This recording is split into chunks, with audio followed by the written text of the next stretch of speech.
आजपासून महाराष्ट्र विधिमंडळाचं अर्थसंकल्पीय अधिवेशन, अजित पवारांच्या अपघाती निधनानंतर पहिलं अधिवेशन. मुख्यमंत्री फडणवीस सादर करणार यंदाचा अर्थसंकल्प.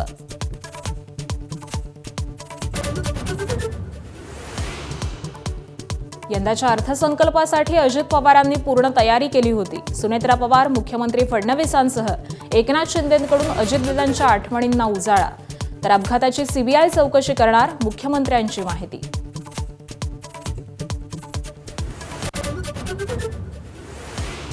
अर्थसंकल्पीय अधिवेशनाच्या पूर्वसंध्येला सरकारच्या चहापानावर विरोधकांचा बहिष्कार. दोन्ही सभागृहात पहिल्यांदाच विरोधी पक्षनेत्याविना अधिवेशन.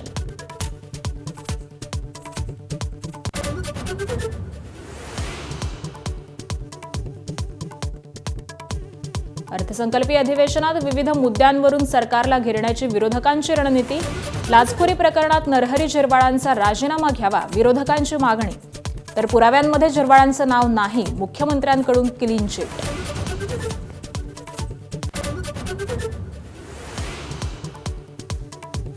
लाडकी बहीण, मुंबईतील विकास कामांवरून विरोधकांनी केलेल्या टीकेला महायुतीचं प्रत्युत्तर.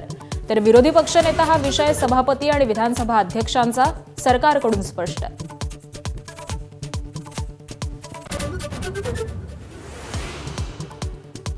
दिवंगत उपमुख्यमंत्री अजित पवारांच्या शोकसभेचं आयोजन. आज मुंबईतील वरळी डोममध्ये शोकसभेचं आयोजन. तब्येतीच्या कारणास्तव शरद पवार अनुपस्थित राहणार.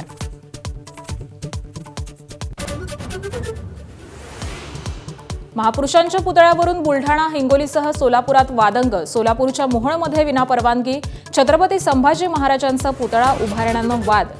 तर हिंगोलीमध्ये शिवस्मारकाप्रकरणी गुन्हे मागे घेण्याची मागणी. T20 विश्वचषकाच्या सुपर 8 फेरीत टीम इंडियाला दक्षिण आफ्रिकेकडून पराभवाचा धक्का. अहमदाबादच्या मैदानात भारताचा 76 धावांनी पराभव. फलंदाजांच्या हाराकिरीमुळे भारतानं सामना गमावला. एबीपी माझा, उघडा डोळे बघा नीट.